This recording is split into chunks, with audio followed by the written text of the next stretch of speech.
এই হচ্ছে আজকে আমার দুপুরের ডিনার না লাঞ্চ বলে জায়গা, আমার কনফিউশন হয়ে যায় ডিনার আর লাঞ্চে। এই হচ্ছে আজকে আমি মেনু বানিয়েছি ডাল,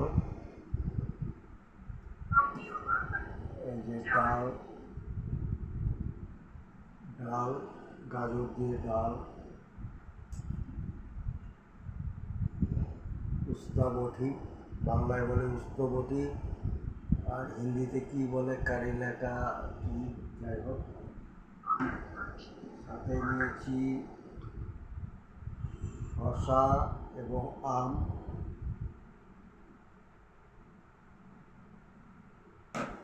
লেবু লেবু সাথে নিয়েছি আচার। এই হচ্ছে আজকে আমার বৃহস্পতিবারের দুপুরের আহার বলতে পারেন, বাংলায় আহারই বলে, ভোজন বলে। যাই হোক, ভিডিওখানি এখানেই